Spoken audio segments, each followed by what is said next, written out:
La vigilia maldita. Llegamos a aquel rancho en el verano de 1982. Mi padre conducía una vieja camioneta cargada con muebles, herramientas y sueños que parecían a punto de desmoronarse bajo el intenso calor. Veníamos desde un pueblo cercano a la frontera, donde la vida se había vuelto imposible tras una serie de deudas y problemas que preferimos dejar atrás. Mi madre había muerto pocos meses antes, y mi padre insistió en que este cambio de aire sería la respuesta a nuestras oraciones. Yo no estaba tan seguro de eso. Mis dos hermanos menores, en cambio, parecían emocionados por la aventura de un sitio nuevo, como si desconocieran la sombra que se cernía sobre todo lo que nos rodeaba.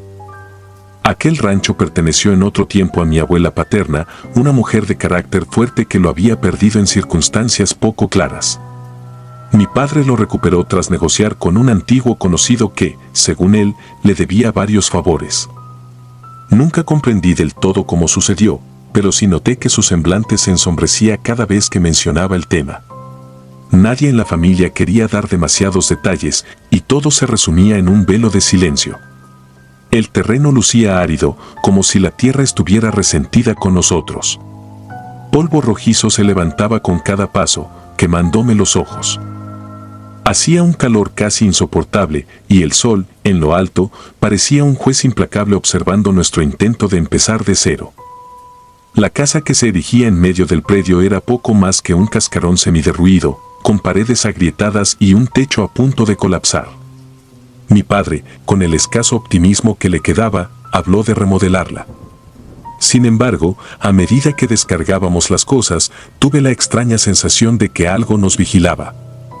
Las aves carroñeras daban vueltas en el cielo, como si esperaran presenciar algún desenlace macabro. El silencio era asfixiante y solo se veía el ondulante paisaje que rodeaba el rancho, un mosaico de nopales, piedras y maleza que prometían no ceder fácilmente ante nuestro esfuerzo.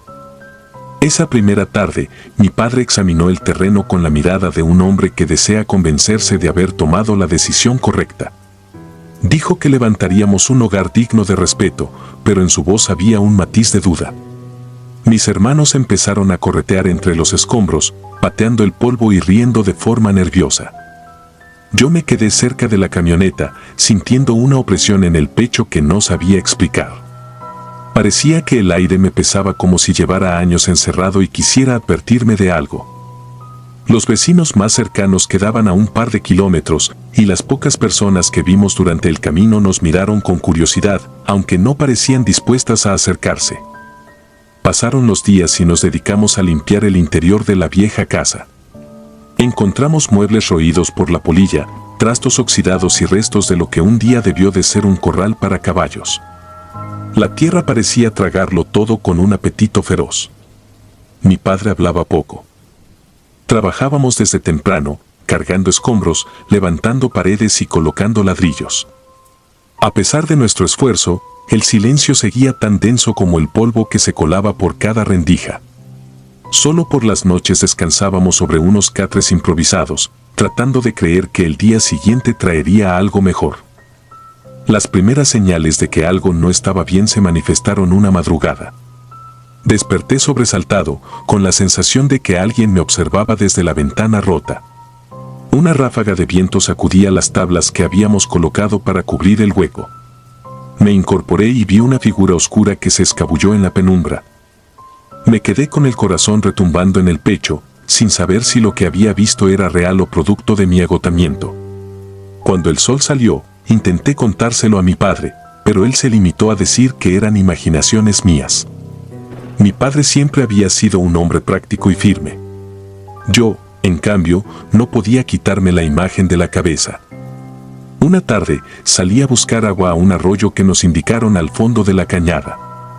Allí me topé con un hombre anciano que se acercó sin hacer ruido. Tenía la piel curtida por el sol y los ojos tan profundos que me hizo estremecer. Me preguntó dónde me estaba quedando y, al mencionar el rancho, frunció el ceño. Pronunció algo que no alcancé a entender por completo, pero me pareció oírle decir que esa tierra era un pozo de historias negras y que más valía dejarla como estaba. Pensé que exageraba.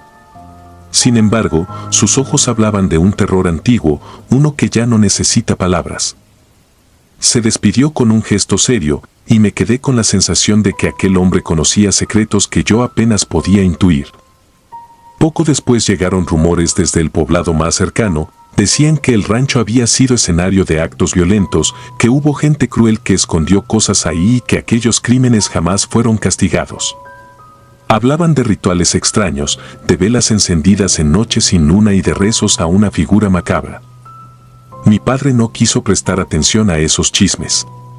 Yo, en cambio, empecé a notar que, a la distancia, se veían ofrendas improvisadas junto a un viejo mezquite. Velas medio derretidas, flores marchitas y pequeños estandartes que parecían señalar la presencia de alguien.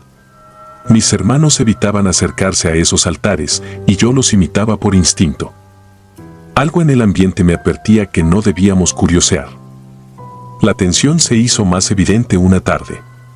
Mientras regresábamos de hacer compras, encontramos un pequeño altar justo en el camino de entrada. No era muy grande, pero reconocí el rostro de la Santa Muerte. Su manto, desgastado por el sol, parecía ondear de forma siniestra. Había un cráneo tallado en piedra y varias veladoras consumidas. Sentí un escalofrío trepar por mi espalda. Mi padre apartó lo que pudo, pero esa noche soñé con un llanto que provenía de la nada. Me desperté sudando, sin atreverme a mirar hacia la ventana por temor a encontrarme de nuevo con aquella figura que antes se había difuminado en la oscuridad. Los días pasaron y la atmósfera se volvió irrespirable. Mis hermanos dejaron de jugar en el exterior y preferían quedarse dentro, a pesar de que el calor nos sofocaba.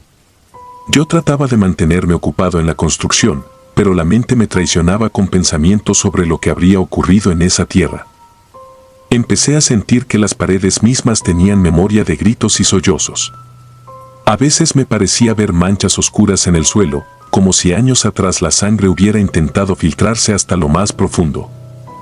Una noche, cuando todo parecía en calma, desperté por un sollozo lejano. Parecía un lamento que se arrastraba por la tierra, un susurro que me helaba la piel. Salí con una linterna en la mano, temblando. Vi un bulto blanco al final del patio.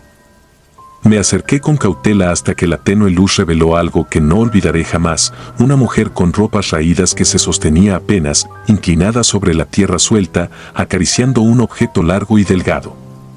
El rostro que alzó hacia mí no era un rostro, era una calavera perlada de sudor nocturno. Sus cuencas vacías se clavaron en mi alma. En lugar de gritar, me quedé paralizado. Ella levantó un brazo descarnado y señaló un punto al costado de la casa, luego se desvaneció ante mis ojos.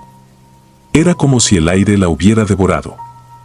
Me quedé ahí, en silencio, con la certeza de que algo demasiado grande se ocultaba bajo nuestros pies. Al amanecer, reuní valor para contarle a mi padre lo que vi. Entre incrédulo y asustado, me acompañó con mis hermanos hasta el sitio que la aparición señaló. Cavamos por horas, sudando de terror y esfuerzo. Cuando la pala chocó con algo duro, el corazón me dio un vuelco. Desenterramos pedazos de madera podrida y, bajo ellos, lo que parecían ser huesos humanos. Seguimos removiendo la tierra, sin saber si debíamos detenernos o continuar. Al final, encontramos un saco lleno de viejas ropas, huesos dispersos y una pequeña estatuilla de la Santa Muerte hecha con un material pálido, casi ceniciento. Sentí que el calor nos sofocaba cada vez más, como si el propio sol rechazara aquel descubrimiento. Avisamos a las autoridades y, tras llegar con maquinaria, revelaron más restos. Había calaveras, fragmentos de cráneos, huesos largos mezclados con tierra y trapos. No se supo cuántos cuerpos había en total, pero se calculó que podrían ser más de 20. El sitio se llenó de policías y forenses que cavaban en busca de respuestas que probablemente nunca conseguirían. La prensa local apareció un par de días después, filmando con morbo la excavación. El terreno quedó acordonado. Mi padre y mis hermanos miraban en silencio, aturdidos por la magnitud de aquel horror. Al cabo de unas semanas, las autoridades retiraron los restos. El silencio regresó, pero no de la misma forma.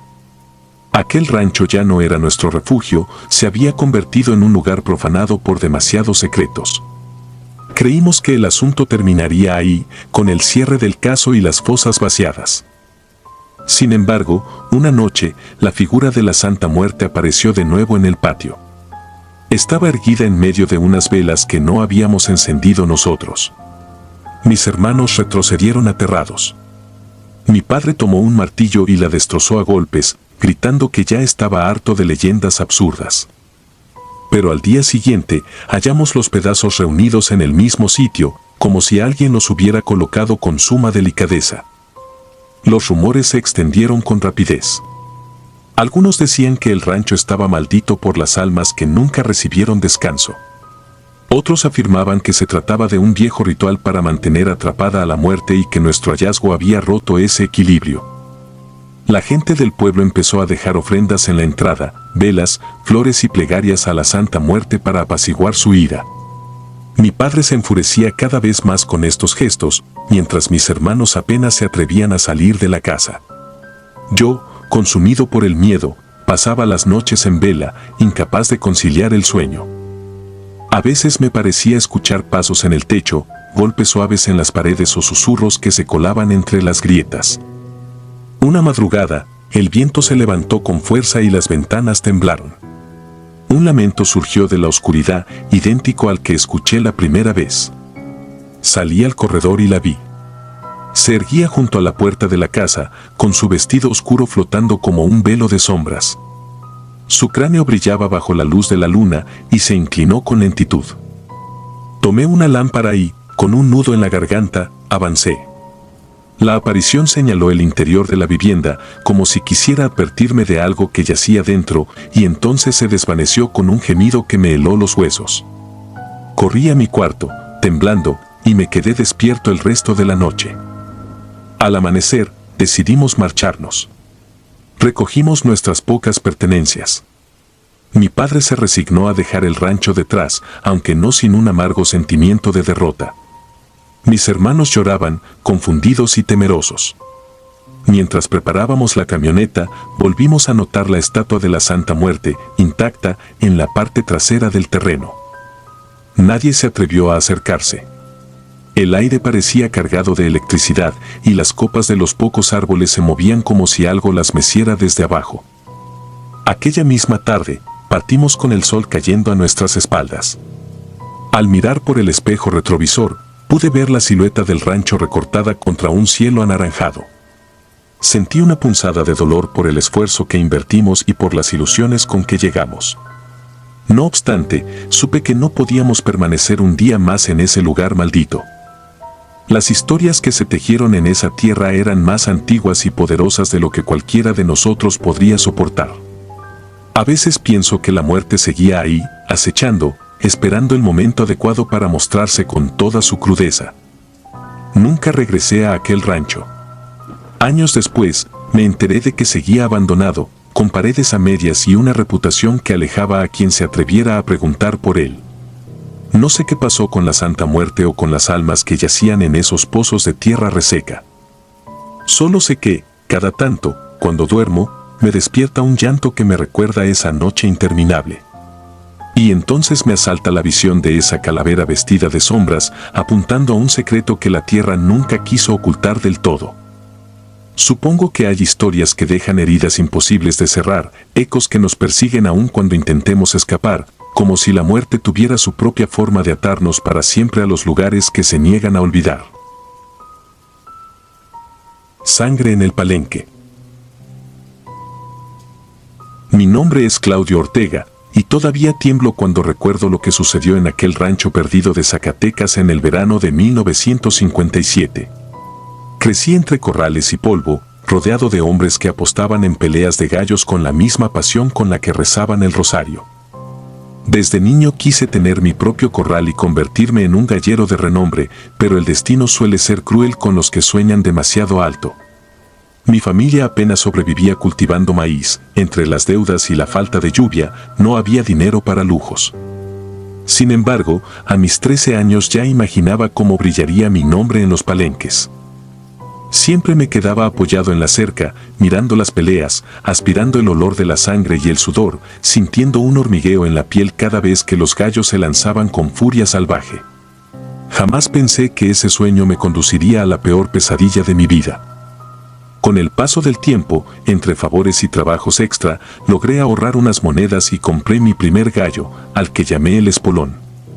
Era un animal flacucho, de plumas opacas, nada que ver con los majestuosos ejemplares de los galleros expertos. El día en que lo presenté en el palenque, los hombres me recibieron con risas. Uno de ellos, Braulio el Canelo, se burló sin piedad.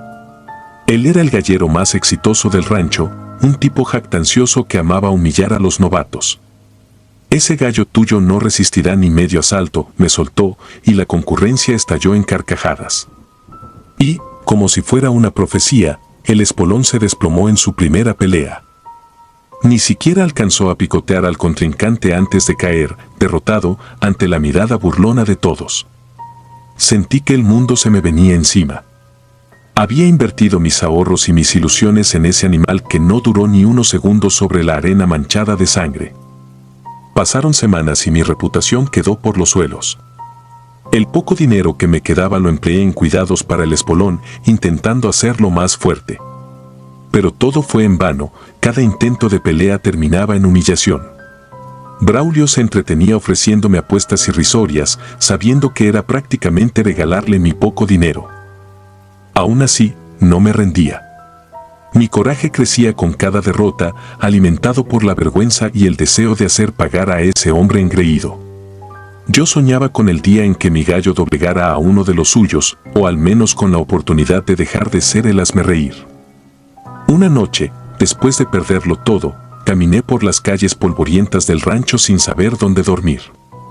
Mi casita de adobe había pasado a manos de un pariente lejano para liquidar las deudas que me perseguían. El cielo se cubrió de nubes negras y un viento helado me estremeció hasta los huesos. Comenzó a llover con furia. Encontré refugio bajo un viejo cobertizo, junto a un camino desolado. Allí, sentado en un banco medio podrido, descubrí a un anciano que me observaba con unos ojos tan penetrantes que parecía atravesarme el alma. Me invitó a acercarme, diciendo que me resguardara de la tormenta. No recuerdo haberle dado mi nombre, pero él me llamó Claudio como si me conociera de toda la vida. Tenía una botella de mezcal y, sin pedirme permiso, me ofreció un trago. Bebí largo y tendido, temblando de rabia y frustración. Perdí todo, incluido mi orgullo, me atreví a confesar, con la voz a punto de quebrarse. El anciano soltó una risa ronca y sacó de debajo del banco un cajón de madera cubierto por un trapo oscuro. «Tal vez pueda ayudarte», murmuró.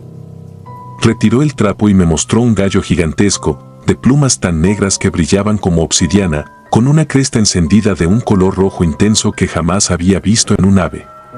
Sus ojos parecían dos brasas encendidas en la noche, y tan solo con mirarlo sentí un escalofrío imposible de ignorar. El anciano aseguró que ese gallo era único, que me daría la fuerza y la victoria que tanto necesitaba. No pregunté de dónde lo había sacado ni quise enterarme. Mi desesperación era más grande que mi prudencia. Cerramos un trato casi sin palabras, como si él hubiera leído mi mente. «No compartas tu fortuna con nadie», me advirtió. «Ni con pobres ni con iglesia. Si lo haces, este gallo perderá su poder. Y recuerda, cuando se cumpla la mitad de tu vida, vendré a buscarte para cobrar lo que me pertenece». Tomé la jaula y, con el corazón palpitando, me alejé del cobertizo sin volver la vista atrás. Lo primero que hice fue vender la única mula que me quedaba para conseguir un poco de carne y vino. Seguí al pie de la letra las indicaciones del anciano, alimentando a la bestia con ese extraño banquete que devoraba con voracidad casi humana. Al día siguiente, me aparecí en el palenque dispuesto a desafiar a cualquiera que se atreviera a reírse de mí otra vez. Braulio fue el primero en lanzar una mirada burlona, convencido de que mi suerte no cambiaría por un gallo desconocido. Me emparejó contra el tizón, uno de sus mejores ejemplares. La pelea duró menos que un suspiro. El gallo negro destripó a el tizón con un solo golpe de espolón. Los que antes se mofaban de mí se quedaron boquiabiertos. Braulio apretó los puños y escupió al suelo, incrédulo. Fue el comienzo de una racha imparable. Cada noche el gallo negro, al que bauticé como el funesto, demostraba una ferocidad inhumana, saltaba, picoteaba y desgarraba con una hazaña que aterraba a todos. Gané grandes sumas de dinero en cuestión de semanas. Empecé a codearme con personas influyentes y a frecuentar lugares que jamás habría imaginado. La miseria quedó atrás y el hambre pasó a ser un recuerdo lejano. Sin embargo, casi al mismo ritmo, mi conciencia empezó a inquietarse. El funesto no era un animal normal, sus ojos brillaban incluso a la luz del día, y a veces soltaba un graznido tan grave que me producía una sensación de sofoco, como si me faltara el aire. Pero las ganancias eran tan jugosas que me resistía a pensar en nada siniestro. Cuanto más ganaba, más odiaba a Braulio verme triunfar. Se negaba a creer en mi repentino éxito. Decía que debía de haber hecho algo sucio, que ningún principiante podía doblegar a sus gallos más experimentados. Pero se mordía la lengua cuando ponía mi dinero sobre la mesa y anunciaba otra contienda. En poco tiempo, los viejos palenques de Zacatecas se quedaron pequeños para mí.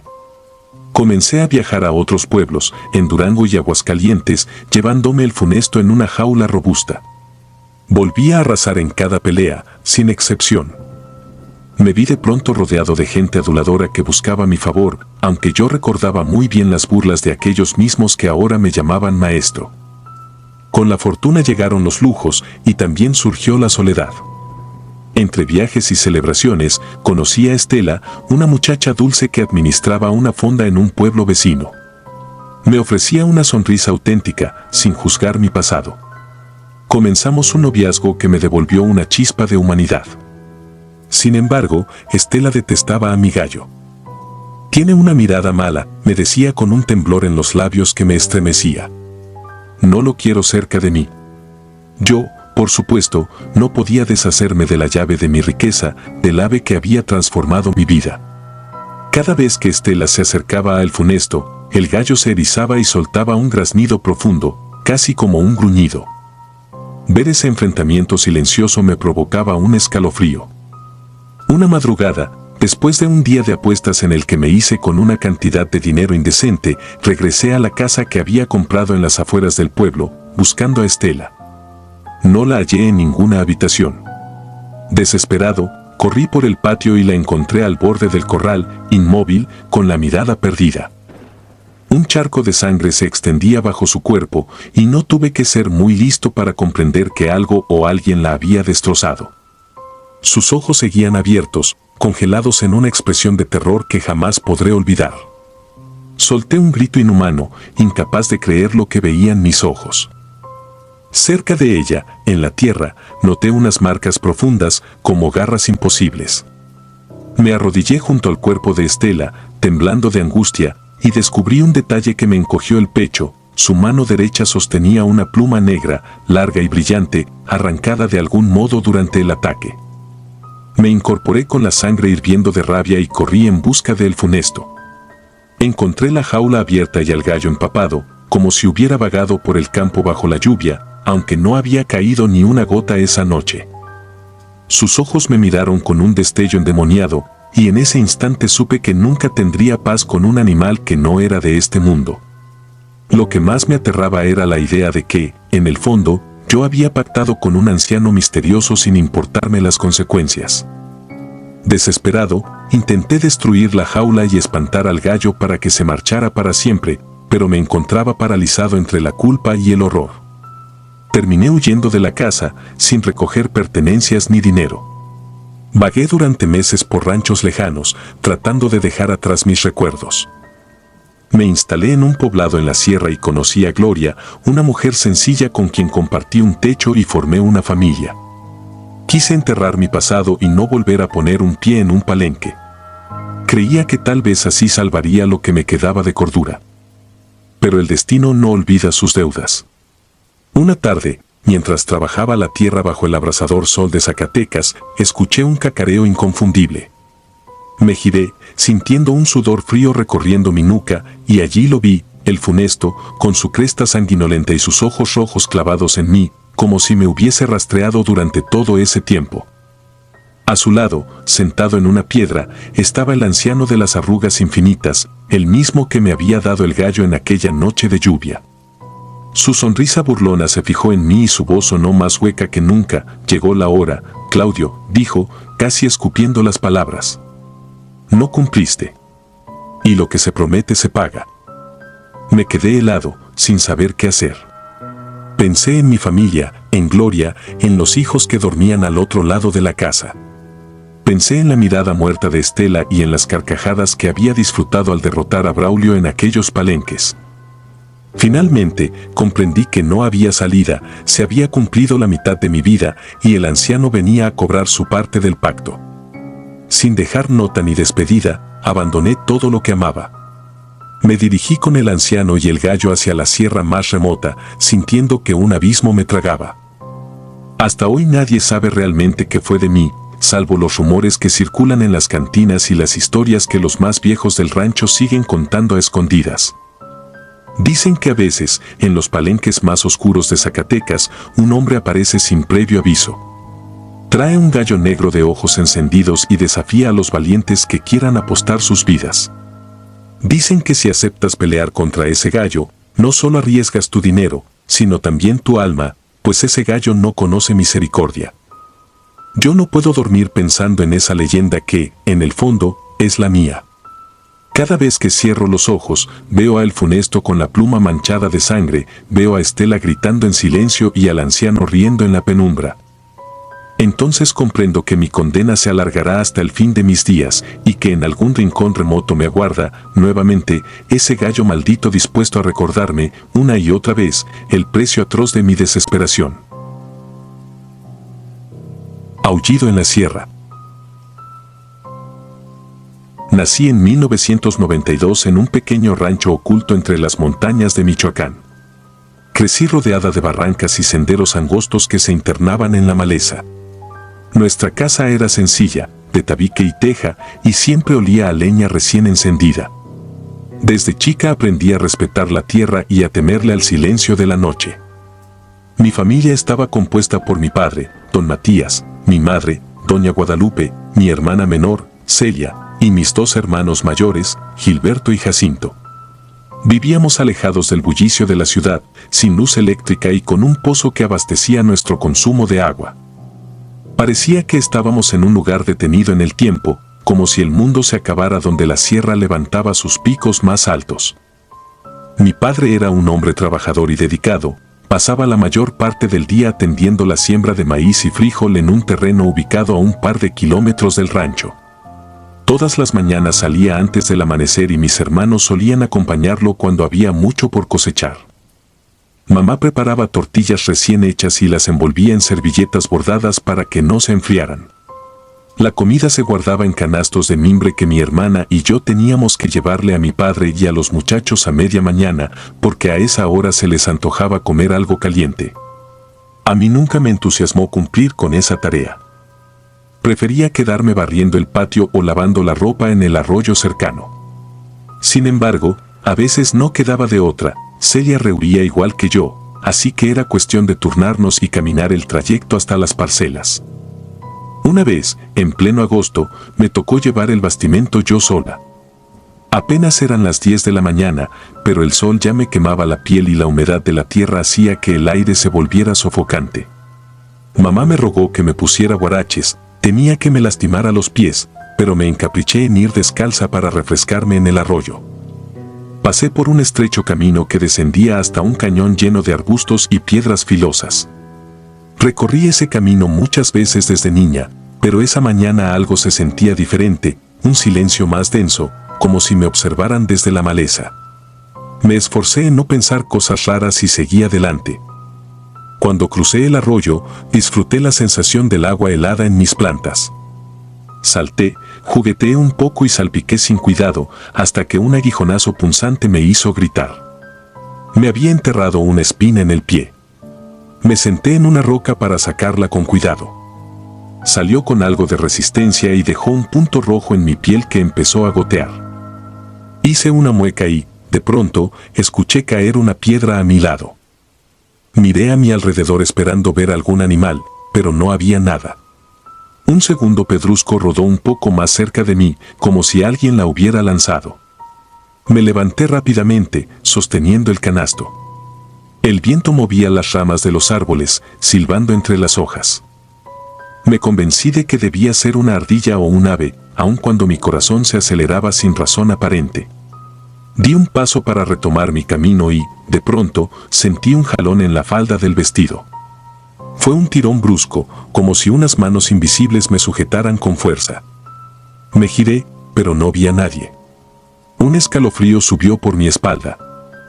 Sentí un peso en el pecho y pensé en regresar a la casa, pero ya estaba casi a medio camino y sabía que mi padre se molestaría si no llegaba con la comida a tiempo. Caminé más rápido, notando cómo el sendero se estrechaba entre las laderas empinadas. Había tramos oscuros donde la luz apenas se filtraba. La incomodidad me consumía y no paraba de mirar hacia atrás. Fue en una curva del camino cuando volví a escuchar el rodar de las piedras. Alcé la vista y distinguí, a unos metros, la figura de un hombre vestido todo de negro. Llevaba un sombrero amplio y parecía tener una camisa oscura arremangada. Me asusté tanto que aceleré el paso. Oí sus pisadas pesadas detrás de mí. Mi respiración se volvió agitada y el sudor se me escurría por la frente. De pronto, sentí que la figura se colocaba a mi costado. Giré el rostro y no había nadie. La soledad me pareció asfixiante. Intenté rezar como me enseñó mi madre, con las oraciones que recordaba, aunque a trompicones. Me sumergí tanto en mis plegarias que, sin darme cuenta, me desvié de la ruta principal. Cuando quise enderezar el rumbo, noté que los árboles eran cada vez más espesos y la sombra bajo sus copas se hacía más profunda. Decidí regresar sobre mis pasos. Entonces algo me agarró el cabello con violencia. Grité de dolor, intentando zafarme de ese agarre brutal. Sentía que me arrastraba hacia la maleza, avanzando con la fuerza de un animal que no piensa ni se detiene. Caí de rodillas y rasgué la tela de mi vestido al enredarse con las ramas. Logré voltear la cabeza un segundo y vi, con el rabillo del ojo, el mismo sombrero oscuro que había alcanzado a distinguir en el camino. Mi corazón latía tan rápido que me dolía el pecho. Rasgué mi garganta gritando por ayuda, nombrando a mi padre y a mis hermanos, pero parecía que el bosque se había tragado mi voz. Intenté aferrarme a una raíz que sobresalía del suelo, clavé las uñas en la tierra, pero la cosa que me jalaba soltó mi cabello solo para rodear mi cintura con unas manos inmensas y ásperas, tan oscuras que parecían de sombra sólida. El pánico me hizo rezar de nuevo, recitar fragmentos de letanías que ni siquiera sabía completos. Cerré los ojos y pensé que era mi final. No había forma de soltarme de esas garras enormes. El aire parecía espeso y mi cabeza me daba vueltas. Sentía la sangre palpitar en mis oídos. Me obligué a aferrarme a cualquier tronco, piedra o raíz que pudiera. Cuando toqué un árbol grueso, lo rodeé con los brazos y me negué a soltarme. De pronto, las uñas de esa cosa se clavaron en mi piel, sentí un ardor profundo y grité con la fuerza de alguien que ya no ve esperanza. Mi garganta ardía, rompí en llanto y apenas alcanzaba a respirar. No podía saber si era un hombre, un demonio o un espectro. El sudor y las lágrimas se mezclaban con la tierra de mi rostro. De repente, aquella fuerza cedió, soltándome la cintura. Quedé pegada al árbol, temblando, incapaz de mover las piernas. No sabía si la criatura se había desvanecido o si aguardaba entre los arbustos para atacarme de nuevo. Fue en ese instante cuando escuché pasos y una voz conocida. Mi hermano Gilberto apareció con un machete en la mano. Me llamó por mi nombre, pero yo estaba tan conmocionada que apenas distinguía su rostro. Detrás de él llegó mi padre, preocupado y sudoroso. Me miró con la ropa sucia y el cabello lleno de hojas. Cuando se acercaron, yo temía que no fueran ellos, sino nuevas visiones enviadas para atormentarme. Extendí los brazos para protegerme y no podía articular palabra. Me temblaban los labios y el pecho se me sacudía en sollozos. Ellos escudriñaron los alrededores. No vieron nada extraño, pero mi padre se persignó como nunca lo había visto hacer. Me cargaron entre los dos y regresamos al rancho. Mamá se quedó horrorizada al verme llena de raspones en los brazos y rasgaduras en mi vestido. Me limpió con cuidado y notó marcas moradas en mi nuca, como si alguien hubiera apretado con dedos enormes. Me dolía al tacto, Era un escozor que me hacía recordar las manos que me sujetaron. No podía dejar de temblar. Mis hermanos salieron de nuevo a inspeccionar el camino y las parcelas, pero no encontraron ni huellas ni ropa extraviada, ningún rastro de aquel ataque. Esa noche, todos dormimos en la misma habitación. Mamá nos roció con agua bendita y colocó veladoras en cada esquina. Sin luz eléctrica, la casa se llenó de un resplandor naranja tembloroso que acentuaba las sombras en las paredes. El silencio nos mantenía en vilo y yo no concilié el sueño hasta que empezó a clarear el cielo. A partir de ese día, no volví a caminar sola por los senderos. Me aferraba a Celia o a mamá, incluso para ir por agua al arroyo que antes me parecía inofensivo. Cualquier ruido me hacía pegar un brinco y sentía que el viento entre las ramas repetía mi nombre con un tono burlón. Papá me decía que no debía tener miedo, que tal vez había sido un asaltante o un vagabundo que se había atrevido a entrar a nuestras tierras. Prefería creer cualquier explicación antes que pensar en algo sobrenatural. Sin embargo, una tarde, pasadas algunas semanas, noté que mi padre se veía cabizbajo y muy pensativo. Lo encontré sentado al pie de un mezquite, con los hombros tensos y la mirada perdida. Le pregunté si estaba bien. Se tardó en responder, como si dudara de sus propias palabras. Al final me confesó que, esa misma mañana, había visto una sombra humanoide oculta entre los árboles. Estaba en su parcela y, según me contó, sintió que lo observaban. Volteó y encontró a un hombre con sombrero agachado tras un tronco. Le habló para ver qué necesitaba, pero solo obtuvo silencio. Papá avanzó unos pasos y comenzaron a lloverle piedras pequeñas que golpeteaban contra el suelo y contra su pecho. Sobresaltado, levantó los brazos para cubrirse y corrió sin mirar atrás. Cuando se detuvo, el supuesto intruso ya no estaba. Dijo que todo fue muy confuso y que el ambiente se había llenado de un olor raro, como tierra mojada mezclada con azufre. Esa historia me hizo revivir mi propia experiencia y me costaba trabajo asimilarlo. Papá jamás había sido un hombre miedoso. Tras aquel evento, mi madre pidió un rosario bendecido y roció agua santa en los caminos principales del rancho. Mi abuela, que vivía en otro poblado, nos envió oraciones y nos recomendó poner cruces de palma en las entradas de la casa. Durante un tiempo seguimos las recomendaciones y la atmósfera pareció calmarse. Sin embargo, yo nunca volví a sentirme segura. Se me quedó la sensación de que algo acechaba entre los árboles, escondiéndose en las copas frondosas y los matorrales. Incluso en las noches más tranquilas, cuando el único sonido era el de los grillos y el correr lejano del arroyo, me despertaba a mitad de la madrugada, creyendo escuchar pasos afuera de mi ventana. A veces, el viento levantaba un murmullo similar a un aullido, tan extraño que me hacía hundirme debajo de las cobijas. Dicen que en la sierra habitan espíritus antiguos, almas que no encontraron descanso y se aferran a la tierra con resentimiento. También se habla de gente que hace pactos con seres oscuros para conseguir cosechas abundantes o protección. Muchas veces prefería no saber. Mi padre continuó trabajando con cautela, sin volver a ver a ese extraño. Mis hermanos siguieron adelante y mi madre rezaba a diario, agradeciendo que el tiempo pasaba sin más desgracias. Para mí, en cambio, nada volvió a ser igual. Vivía alerta, con la sangre helada en cada sendero, esperando sentir otro jalón, otra mirada invisible. A veces me despertaba con el recuerdo de esas manos aferrándose a mi cintura, tan ásperas y fuertes. Otras veces soñaba con el sombrero negro y el silencio profundo. El rancho nunca volvió a ser tan tranquilo como antes. Yo crecí, aprendí a vivir con la incertidumbre y seguí ayudando a mi familia con los quehaceres.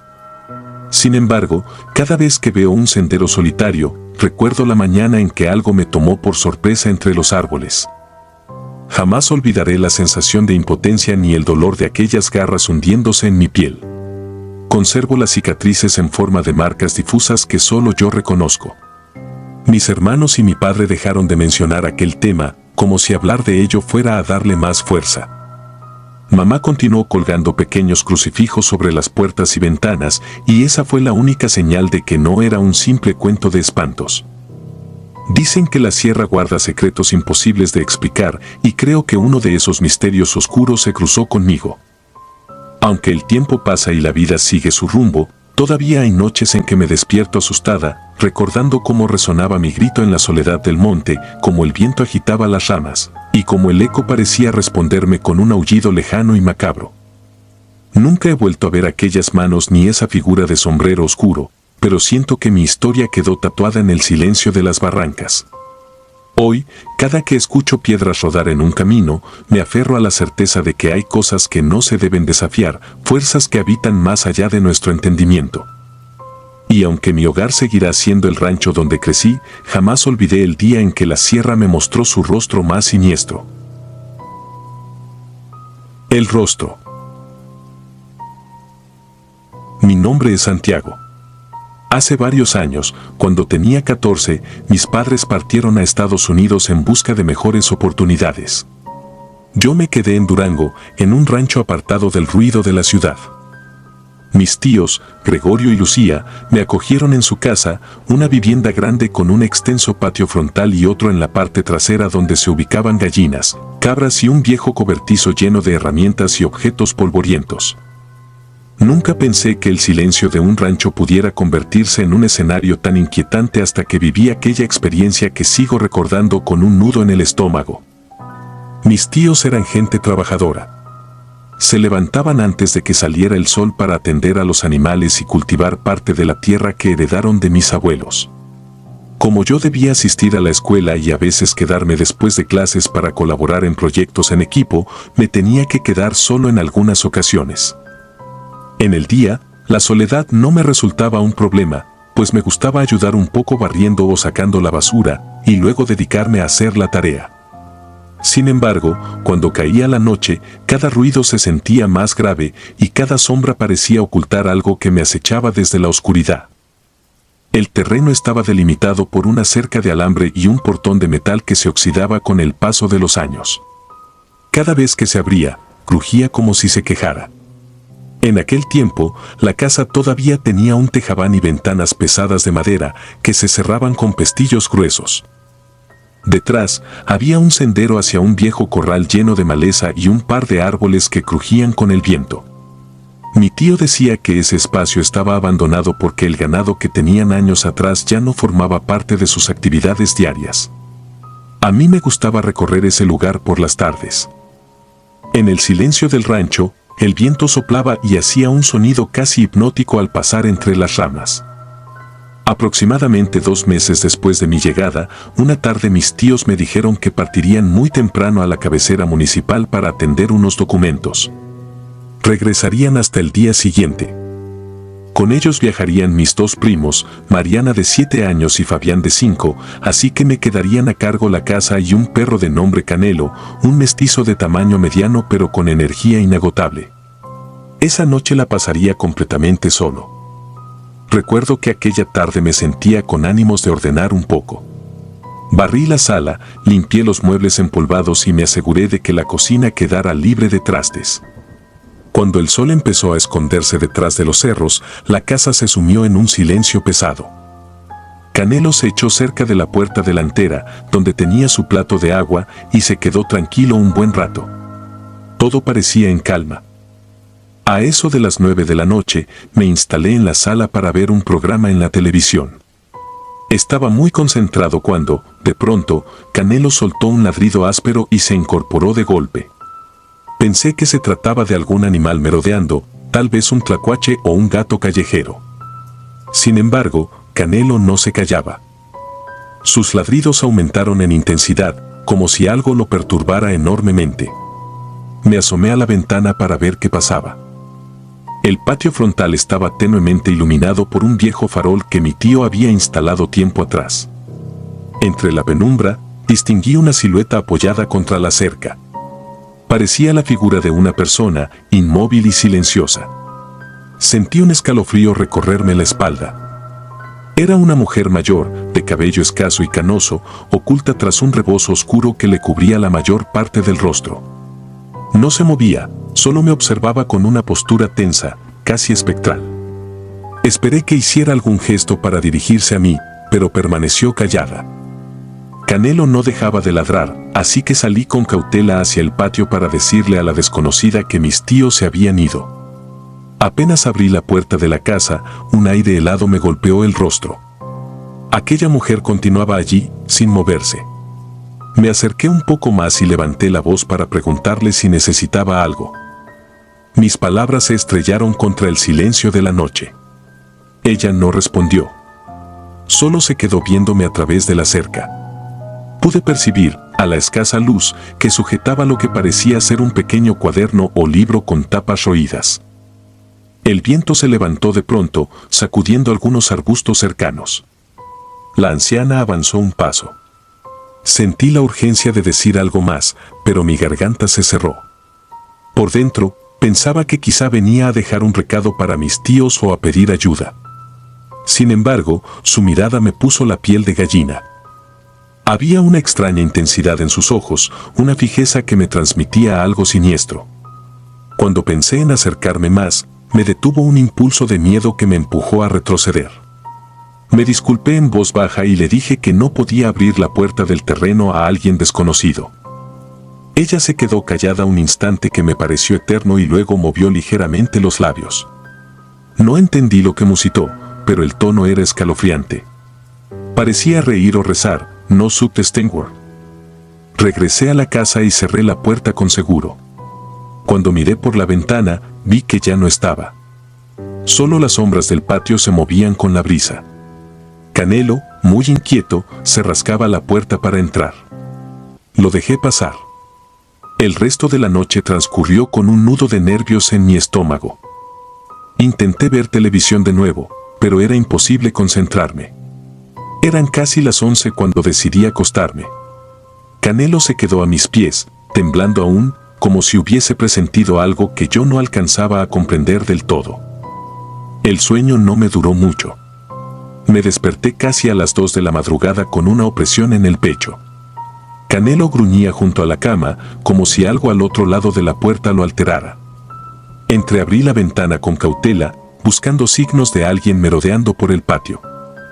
El viejo farol iluminaba vagamente las plantas de mi tía y, entre sus sombras, distinguí movimiento. Me quedé paralizado. Aquella figura de rebozo había logrado entrar al terreno de alguna forma que no entendía. La cerca estaba con candado y el portón cerrado. Sin embargo, la mujer caminaba lentamente, con la cabeza ladeada, hacia un lado y hacia otro, como si inspeccionara cada rincón. Me acerqué a la puerta de la habitación y la trabé con el seguro. Mi corazón palpitaba a toda prisa. No quería que se diera cuenta de que estaba despierto, así que me quedé en silencio. De pronto, golpes leves en la puerta principal rompieron la quietud de la casa. Era un golpeteo pausado, insistente, acompañado de un murmullo apenas audible. El perro ladró con fiereza. Yo no sabía qué hacer. Un escalofrío recorrió mi cuerpo. No había nadie más que yo y un animal asustado. Con cada golpe, sentía que la mujer intentaba atraer mi atención o que, peor aún, quería forzar su entrada. Le pedí mentalmente a Dios que todo aquello fuera una pesadilla. Mis manos sudaban, y Canelo no dejaba de rascar la puerta. Luego, escuché un quejido tan agudo que me erizó la piel. Venía desde la sala o tal vez del pasillo. No podía estar seguro. Parecía un lamento. Me asomé por una rendija de la ventana de mi cuarto. No vi nada más que el movimiento de la silueta junto a las plantas. Solo el sonido leve de sus pasos que raspaban la tierra. Pero esa presencia se sentía muy cerca, casi como si pudiera atravesar los muros. Los golpes en la puerta principal aumentaron. Empezaron siendo suaves y terminaron en golpes tan fuertes que me provocaron un temblor en las piernas. Intenté mantener la compostura, no gritar ni huir. No quería que ese ser se diera cuenta de que su plan de aterrorizarme estaba funcionando. Recordé que en el buró de mi tío había un arma vieja, un revólver que solo usaba para ahuyentar coyotes.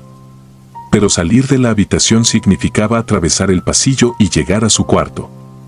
Sopesé la idea un segundo, pero me sentía demasiado paralizado. Con cada golpe, escuchaba algo parecido a una voz ronca pronunciando palabras que no comprendía bien. El tono era imperioso, como si exigiera que yo abriera. Agucé el oído y me pareció oír: escúchame, escúchame. El perro, Desconcertado, se quedó sentado, orejas gachas, mirándome como pidiendo que lo protegiera. En mi mente, repetía un Padre Nuestro sin apenas recordarlo completo. La fe siempre había sido algo superficial para mí, pero esa noche la sentí como un posible escudo. De pronto, todo quedó en silencio. Ni un ruido. Los golpes pararon de manera abrupta y aquello, en lugar de tranquilizarme, me sumió en un pánico mayor. A veces, el silencio puede ser más ensordecedor que cualquier estruendo, porque te obliga a quedarte a solas con tu angustia. Me armé de valor y giré la perilla con cuidado, abriendo unos centímetros la puerta de mi habitación. El pasillo estaba oscuro, tan solo iluminado por un tenue rayo de luna que se colaba por la ventana del baño al fondo. No se oían pasos ni lamentos. Canelo salió a mi lado, olfateó el aire y gruñó en dirección a la sala. Avancé despacio, cada tabla del piso crujía bajo mis pies. Al llegar a la sala, la ventana principal estaba cerrada, pero sentí una corriente de aire frío que se filtraba por debajo de la puerta. Me acerqué, intentando no hacer ruido. Pegué la oreja y tuve la impresión de oír un susurro repetitivo. No me atreví a abrir ni un centímetro la puerta. De pronto, algo se estrelló contra la pared del pasillo, un ruido seco que me hizo retroceder. Corrí de vuelta a mi cuarto y Canelo me siguió, ladrando con desesperación. Me encerré de nuevo, sintiendo que la casa entera se había convertido en una trampa. Apoyé la espalda contra la pared, temblando. Pasaron quizá minutos o tal vez horas. Perdí la noción del tiempo. A ratos me parecía escuchar pasos en la azotea, luego susurros en el patio trasero, después crujidos en la cocina. Fue un desfile de ruidos inexplicables, como si alguien o algo recorriera la casa explorando cada cuarto. Finalmente, cerca del amanecer, me quedé dormido por el agotamiento. Desperté con los primeros rayos de sol. Canelo seguía a mi lado, con la mirada extraviada como si aún sintiera miedo. La casa estaba en silencio, más silenciosa de lo normal. Asomarme al pasillo fue la prueba de fuego. No había nada fuera de su lugar, ni una puerta rota ni ventanas forzadas.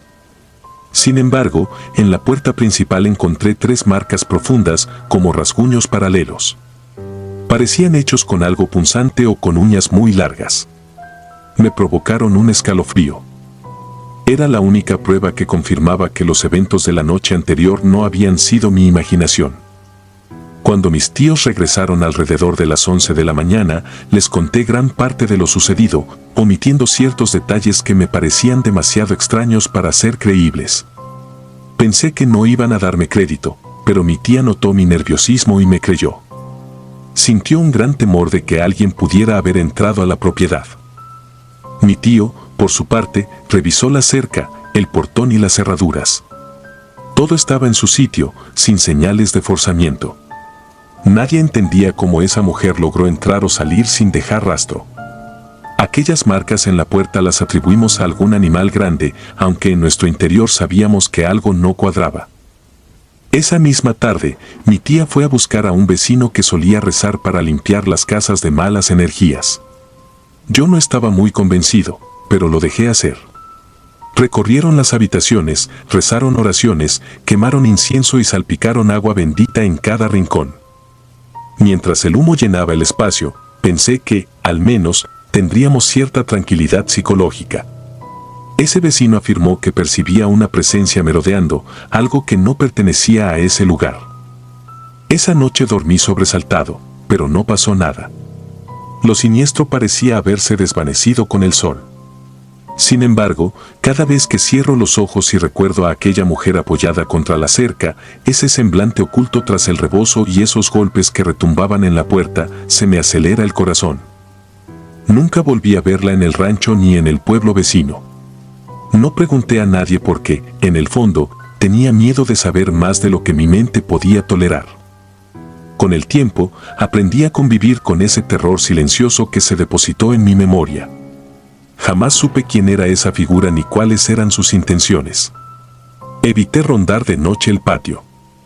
Incluso hoy, muchos años después, sigo creyendo que no se trataba de un simple desconocido. Había algo más en sus ojos, algo que transmitía una oscuridad profunda. Tal vez no era de este mundo. Prefiero no encontrar explicaciones que me roben lo poco de cordura que me dejó esa experiencia. Desde aquel suceso, comprendo que no todas las puertas deben abrirse y que no todas las presencias merecen una respuesta. A veces, el silencio es la única forma de protección ante lo inexplicable. Y aunque he tratado de olvidar, en mis noches de insomnio vuelvo a ver su figura en la penumbra, escucho los golpes fantasmales y siento un murmullo apagado más allá del umbral, invitándome a un abismo del que no quisiera ser parte. Esa fue la noche en que aprendí que, en los ranchos donde el viento se lleva las voces, también puede traer algo que no entendemos, un horror latente que acecha en las sombras y que nunca te abandona del todo. La dama errante. Me llamo Mateo y tengo 47 años en la actualidad. Llevo casi toda la vida viviendo en la Ciudad de México, pero mis orígenes provienen de un pequeño poblado en Jalisco, un lugar rodeado de cerros, parcelas y ríos serpenteantes que brillan bajo la luz del sol.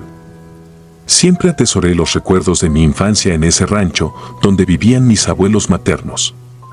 Era un recorrido de más de 4 horas en autobús, a veces por caminos polvorientos y llenos de baches. Sin embargo, aquel trayecto valía la pena porque al llegar al rancho se sentía la libertad de correr por los llanos y bañarse en el río helado que descendía desde lo alto de la sierra. Hoy, con la madurez de mis años, sigo evocando esos días con una sonrisa nostálgica, pero hay una sombra de terror que mancha aquellos recuerdos. A mis 9 años, cuando ocurrió esto, mi familia era muy unida. Papá y mamá trabajaban de lunes a viernes en la ciudad y al menor respiro vacacional íbamos a visitar a mis abuelos. La casa de ellos era antigua, con paredes gruesas de adobe y un techo de tejas que crujía en las noches. Había un patio enorme que desembocaba directamente en el terreno trasero donde crecían algunos árboles de guayaba y limoneros. Mis abuelos siempre estaban contentos de vernos. Mi abuela, sobre todo, encendía el fogón y preparaba tortillas recién hechas, frijoles de la olla y aquel queso fresco tan típico de la región. Mis hermanos, Esteban, de 14 años, y Raúl, de 12, y yo éramos inseparables, particularmente cuando andábamos de exploración. Uno de mis pasatiempos favoritos era bañarnos en un río que corría a una media hora a pie desde la casa. Mi abuelo solía llevarnos por un sendero que se internaba en la maleza, donde se escuchaban grillos y saltamontes. Siempre nos advertía del cuidado que debíamos tener con las culebras, pero también nos decía que no tembláramos ante el monte, porque el mismo monte cuidaba a la gente que lo respetaba. En aquella época, yo creía que esa frase significaba todo y nada a la vez, pero ahora comprendo el peso de sus palabras. Aquella tarde en la que todo cambió, fue a inicios de 1987. El sol todavía calentaba los corredores del rancho, pero ya se anunciaba el anochecer. Mis padres y mis abuelos habían decidido regresar temprano a la casa porque se presentía un cambio en el clima. Se rumoreaba que las lluvias se adelantarían, y aunque no llovía todavía, las nubes bajas pintaban el cielo de un tono grisáceo inquietante. Mis hermanos y yo pedimos con insistencia que nos dejaran en el río un rato más, pues estábamos jugando a lanzar piedras planas para ver cuántos rebotecitos hacían en el agua. El lugar en el que nos metíamos era poco profundo, ideal para nosotros tres, que ya conocíamos cada curva y cada recoveco de ese cauce. Mi mamá, muy protectora, se mostraba reacia. Decía que anochecía rápido y no quería que nos quedáramos solos allí, sobre todo porque el agua podía enfriarse y alguno de nosotros caer enfermo. Pero mi padre y mi abuelo, más dispuestos a complacernos, aseguraron que todo estaría bien, que el cauce no estaba crecido y que podíamos cuidarnos entre hermanos. Recuerdo que me sentí muy feliz, pues tener el río para nosotros solos, cuando el calor del día aflojaba y el agua nos cubría hasta un poco más abajo de los hombros, era algo emocionante. Entre juegos y risas, perdimos la noción del tiempo. De un momento a otro, cuando al fin levanté la vista, noté que el cielo se había oscurecido y las sombras de los árboles se alargaban sobre la orilla. Sentí un escalofrío, aunque todavía estábamos metidos hasta la cintura, y le dije a Esteban y a Raúl que era hora de volver. Ellos se resistieron, querían seguir en el agua y me pidieron que no fuera miedoso. Me quedé mirando la corriente, que se llevaba hojas secas y ramitas, y por alguna razón empecé a sentir un nudo en la garganta. Fue entonces cuando, mirando hacia la otra orilla, distinguí un resplandor muy tenue. Al principio pensé que podría ser una luciérnaga, pero el brillo era más constante, como una llama que se movía al compás de alguien que caminaba. Le grité a mis hermanos para que voltearan a mirar. Los tres observamos en silencio una luz que oscilaba, flotando entre los matorrales. Quise creer que tal vez era un vecino, aunque la lejanía y la penumbra dificultaban ver con claridad. Entre nosotros surgieron comentarios en voz baja sobre si sería alguna tía, un conocido con un candil, o solo un reflejo de algo metálico. Sin embargo, aquella luz se desplazaba con cadencia, como si efectivamente alguien la llevara en la mano. Mi corazón latió con más fuerza cuando noté que esa figura vestía algo blanco y que se movía de manera extraña a lo largo de la orilla. Esteban susurró que era mejor salir del agua de inmediato. Raúl parecía hipnotizado, con la vista fija en esa silueta pálida que sostenía un fuego vacilante. Salimos del río empapados, tiritando tanto de frío como de miedo. Mientras me ponía mi playera, percibí que la figura había detenido su avance. Me costaba tragar saliva, y mi hermano mayor anunció que teníamos que marcharnos ya. Comenzamos a alejarnos en dirección opuesta a esa luz, pero apenas dimos unos pasos cuando me pareció que la figura se adentraba en el agua. Tuve un impulso de mirar por encima del hombro, y confirmé que aquello ya no estaba en la orilla, parecía flotar sobre la superficie, como si el agua no representara obstáculo alguno. Fue un momento tan aterrador que sentí mi cuerpo agarrotado de pavor. Vi a mis hermanos apresurarse por el camino que serpenteaba junto al río, y yo, con el corazón desbocado, corrí tras ellos. Todo estaba en penumbra, solo la silueta de los árboles recortada contra un cielo casi negro y la poca claridad que venía de esa cosa siguiéndonos. Mis pies iban descalzos y tropecé varias veces con las piedras. Quería gritarles a Esteban y Raúl que me esperaran, pero tenía un nudo en la garganta. Ellos corrían con desesperación y mi voz salía temblorosa, mis ojos anegados de lágrimas contenidas. De reojo, en medio del caos, seguía notando esa llama que se balanceaba como si me llamara en silencio. Sentía la respiración cortada y no me atrevía a mirar hacia atrás directamente. Una parte de mí deseaba no volverme nunca, pero la curiosidad y el terror me vencieron. Alcancé a ver que la figura, ya en pleno río, avanzaba con pasos inhumanos. Era difícil imaginar que se tratara de una persona, pues no hacía ruido y las aguas no se agitaban con su cuerpo. Casi daba la impresión de que se deslizaba como un soplo de aire helado, portando esa llama que danzaba, iluminando unos rasgos que yo no lograba distinguir con precisión. Poco a poco, el sendero que llevaba de vuelta al rancho se vislumbró frente a mí. Los árboles parecían cerrarse, formando una bóveda oscura. Solo deseaba llegar a la casa y sentir la seguridad de las paredes de adobe de mis abuelos, la voz de mi madre y la mirada tranquila de mi padre. Oía el jadeo de mis hermanos a la distancia, pero yo iba rezagado, con los pies adoloridos. Me temblaban las piernas y la piel se me erizaba ante la certeza de que algo nos acechaba.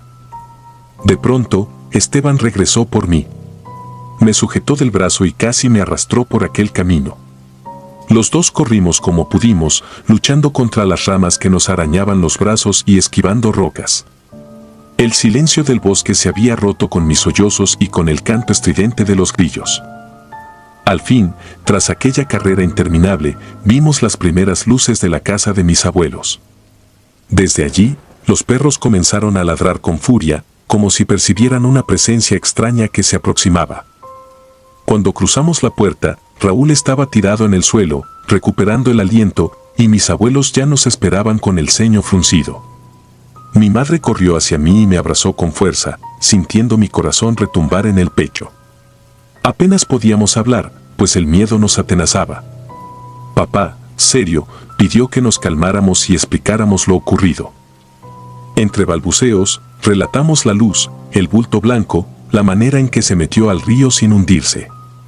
Mi abuelo guardó silencio un instante y luego, con un gesto cargado de resignación, dijo que en ese poblado se contaban historias viejas, sobre una mujer que en tiempos remotos perdió la razón y acabó vagando por la orilla de los ríos. Mi madre le reprochó con la mirada por llenarnos la cabeza de cosas sin explicación, pero mis hermanos y yo sabíamos lo que habíamos visto y esa imagen quedó grabada en nuestra memoria. Esa noche no pude pegar un ojo. Me quedé en la vieja cama de madera, cubierto con una cobija que apenas me daba calor. A cada crujido de las tejas creía escuchar pasos en el patio. Me consolaba un poco el olor a café que llegaba desde la cocina, donde mis abuelos y mis padres discutían en voz baja. Hablaban sobre si lo mejor era que al día siguiente regresáramos a la ciudad, pues nos veían pálidos, todavía asustados. Con el tiempo, aquella anécdota se convirtió en un secreto a voces que mis hermanos y yo compartíamos con algunos amigos del rancho. Unos nos creían, otros decían que lo inventábamos para llamar la atención. Sin embargo, me consta que en esas tierras abundan historias de apariciones, de criaturas que vagan por los caminos después del anochecer. Poco a poco, aprendí a no mencionar demasiado aquel suceso, sobre todo tras ver cómo mi abuelo prefería esquivar el tema con un ligero movimiento de cabeza. Con los años, dejé de visitar el rancho tan seguido, primero por la escuela, después por el trabajo y finalmente por formar mi propia familia. No obstante, la imagen de aquella mujer flotando sobre el río, con un candil o una vela que me parecía temblar con un fuego sobrenatural, sigue viva en mi mente. Ha habido noches en que despierto empapado en sudor, recordando la forma en que esa luz palpitante rebotaba contra el agua. Esas tierras guardan misterios arraigados en lo más profundo de su historia. La gente del lugar cuenta que, si escuchas murmullos en la madrugada cerca del cauce, lo más sabio es no asomarse, porque podrías toparte con lo mismo que vimos nosotros aquella tarde. Se dice que esa mujer vaga en busca de algo que jamás encontrará, o que está condenada a repetir su triste andar una y otra vez, sin importar la época ni la familia que visite el rancho.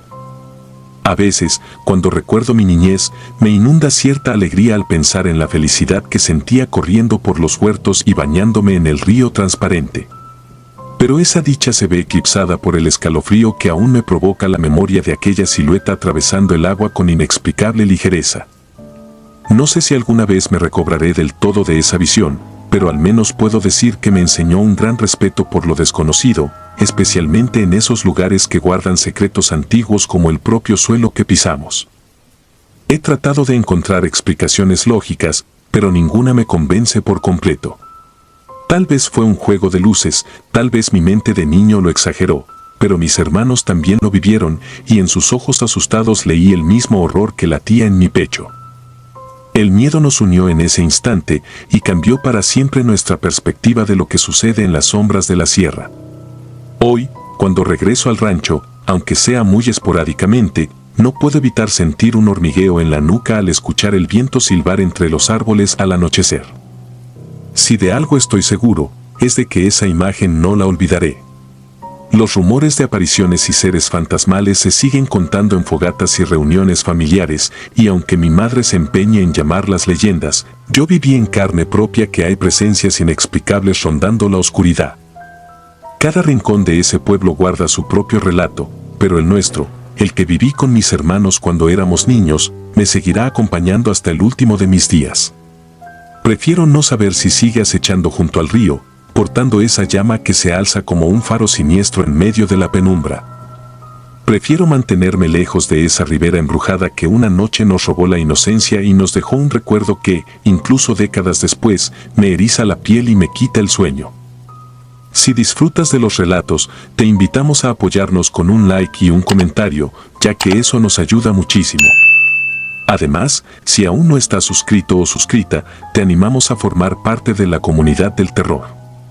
Muchas gracias por escucharnos y por tu apoyo.